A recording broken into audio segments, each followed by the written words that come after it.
सर्वप्रथम हम डाक विभाग को, अनिल जी को, पवन जी को हृदय की गहराई से हम धन्यवाद देते हैं। पूरे बिहार सरकार और बिहार की उन तमाम जनता की तरफ से जिन्होंने आचार्य किशोर कुणाल के कामों को नज़दीकी से देखा है और ये आवरण जो आज विशेष आवरण इन्होंने आज कराया है, जिस व्यक्ति ने अपने पूरे जीवन को इस महावीर मंदिर के निर्माण में और उस समय अपने इस निर्माण में लगे, जब कोई व्यक्ति और खास करके कोई प्रशासक, कोई पदाधिकारी जब अपने यौवन पर रहता है तो वो चाहता है कि हम जिस मेहनत से इस भारतीय प्रशासनिक सेवा में आए हैं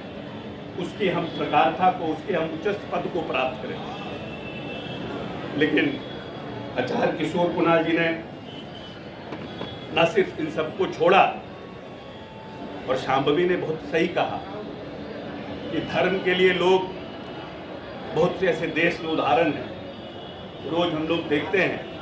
कि लोग धर्म के लिए लाठी डंडा उठा लेते हैं। छोटी छोटी परिवार में जमीन के लिए बाप बेटा से, बेटा बाप से लड़ाई करता है। लेकिन आचार्य किशोर कुणाल ने अपने जीवन की जो उनकी प्रकाष्ठा के पहले ही उन्होंने इस महावीर मंदिर के निर्माण के लिए और इस महावीर मंदिर में सेवा के लिए उन्होंने नौकरी छोड़ने का कार्य किया, और नौकरी छोड़ करके न सिर्फ इस मंदिर का ही निर्माण कराया, और इस मंदिर के निर्माण में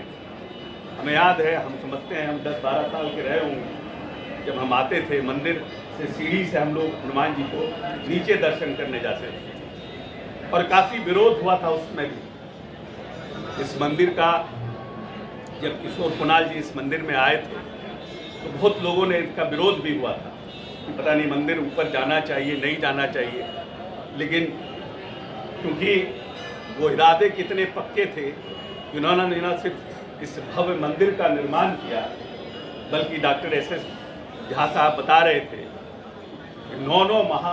यहाँ पर अस्पताल का निर्माण कराया, और कैसे धर्म को मानवता से हमें जोड़ना चाहिए।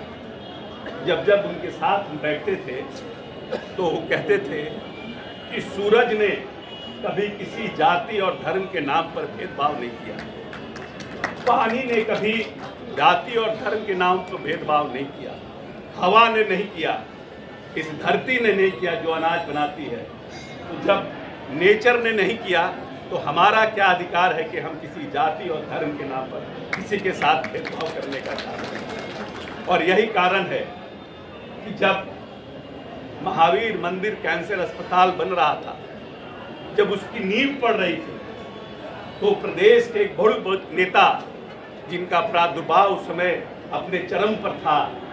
उनका एक वाक्य है जो उनके साथी ने कहा था जब उनकी पार्थिव शरीर पड़ी थी कि लगता है कुणाल पगला गया है, एक कैंसर अस्पताल बना रहा है। क्योंकि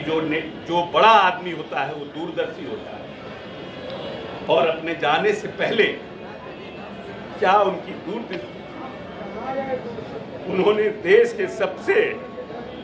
बड़े बच्चों के अस्पताल, पहला बच्चों का अस्पताल का नींव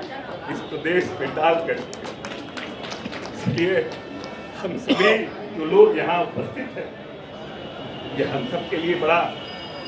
भावुक क्षण, क्योंकि जितने लोग यहाँ हैं